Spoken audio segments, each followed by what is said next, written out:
What's it like to bike in San Diego, California? That's the question I'm going to do my best to answer today. We've got our helmet on, even though I'm not riding, and I think we should buckle in for this video because sometimes I get a little too focused on these online maps and it could get dangerous. You never really know. Nonetheless, I want to let you know I don't live in San Diego. I haven't visited San Diego yet, although I will soon. My whole goal here is to use online tools that are available at all of our disposals to see what it's like to bike there. With that being said, if you live in San Diego, bike in San Diego, I would love to interview you, whether it's about mountain biking, about picking up groceries by bike, or taking your kids to school. It doesn't matter. We're looking at a comprehensive bike solution here and would love to interview you on this show. So just go down to the description below if you're interested in that. So without further ado, let's take a deep dive into some of the awesome features that make San Diego an interesting place to bike.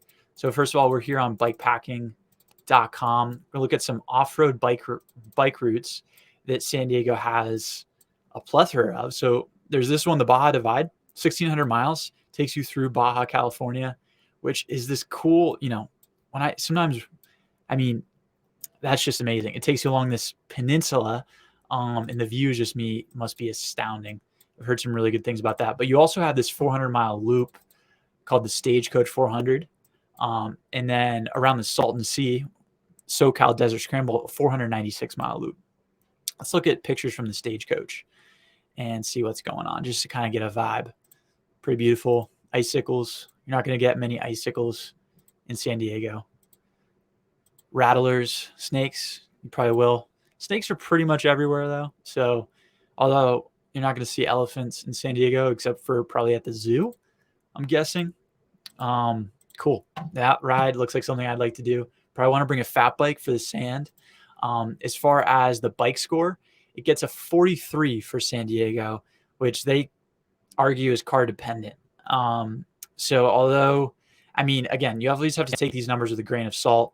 I just looked at Sacramento and San Francisco, and San Francisco was in the 70s. Sacramento was like a 99. So San Diego definitely lower on that scale. But again, these are numbers. I think if you can position yourself in the right place in almost any city, you can do biking better than if you didn't have any expertise at all, right? It's all about positioning and kind of identifying the opportunities you have in each city. Obviously, there are some places that are just epic. But so, for instance, in San Diego, these are some dedicated bike paths. Around the Mission Beach area, you've got some really good options. And when I visit in the next few weeks, that's where I'm actually going to be going. There's a 11-mile Mission Bay bike path and a 3-mile Mission Beach Pacific boardwalk bike path. You can rollerblade, run, bike. Great options there. Looks like it's pretty close to U San Diego, so maybe that's why they've put those in there. I've noticed college towns and college areas definitely place extra emphasis on biking infrastructure. And there's this path, which is the Bayshore Bikeway, 17 miles, takes you down to Chula Vista. So you're going to have some options there. As far as mountain biking, this bike path, Bayside Walk, popped up again, but you've got this trailhead, the Tecolote Canyon Ride and Canyon Loop, 11 miles.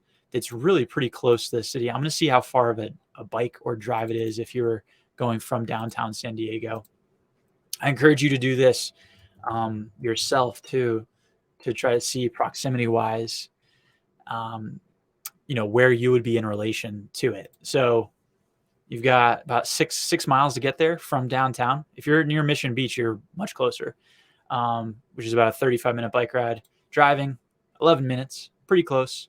That takes you into Tecolote Canyon National Park and Nature Center. Cool. As far as other mountain biking trails, if you start zooming out, you're going to see a lot of options. And this yellow one here is just an extension of the Baja Divide, which we kind of looked at on MTB project, section 1. So San Diego to Tecate.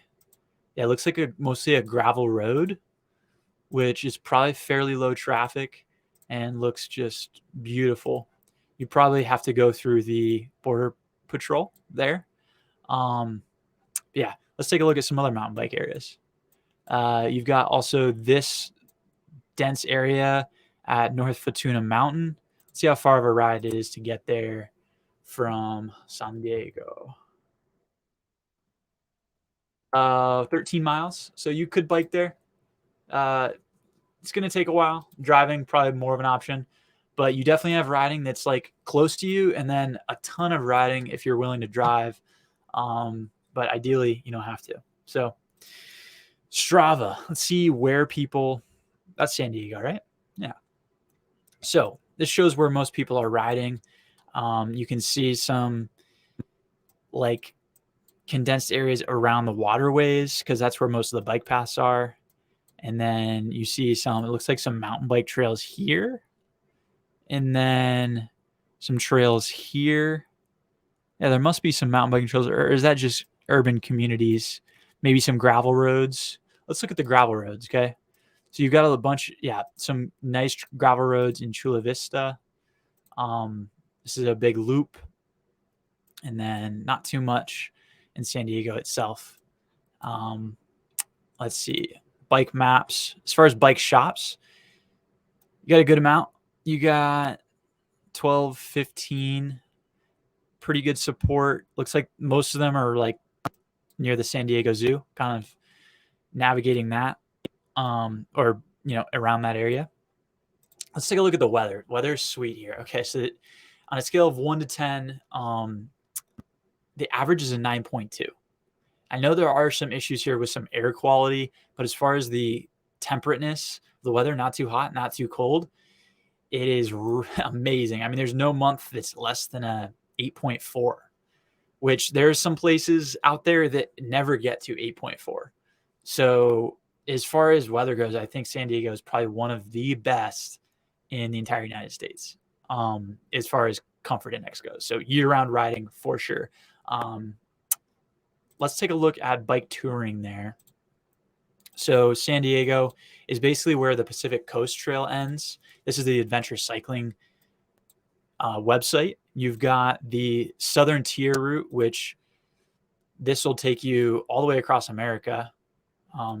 Starts in St. Augustine, ends in San Diego. And then you can easily pretty link up with the Sierra Cascades loop. You bike to Phoenix, and you're going to link up with the Grand Canyon connector. So you could even do this loop here, like where you go north on the Sierra Cascades and then east on bicycle route 66. Route 66, legendary. South on the Grand Canyon connector, and then back west on Southern Tier. That would be a sweet loop, although definitely a long ride, but hey, we're out here to have fun.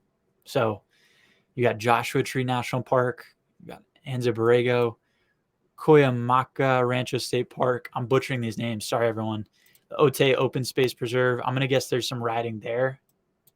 Let me take a closer look, actually, at MTB Project and see if they have trails at Otay. Chula Vista, Otay. I'm not seeing it here. Maybe this is it. Yeah. I think you're going to have really no shortage of riding options here. I can tell you that. Although if you're looking for a ton of riding, you want to be smack dab, be in Torrey Highlands, which I guess is where Torrey Pines, the golf course, would be. And you're going to be really immersed. All right. So San Diego, great weather. You've got options for mountain biking, for bike touring, for bike packing, some urban riding for sure. An interesting place, I will say, and definitely I think worth checking out. So like I said, if you live in San Diego and bike there a ton, would love to interview you. Just check out the description below if you're interested in that. Nonetheless, good luck riding. Stay safe. Have fun. Keep pedaling. Bye, everyone.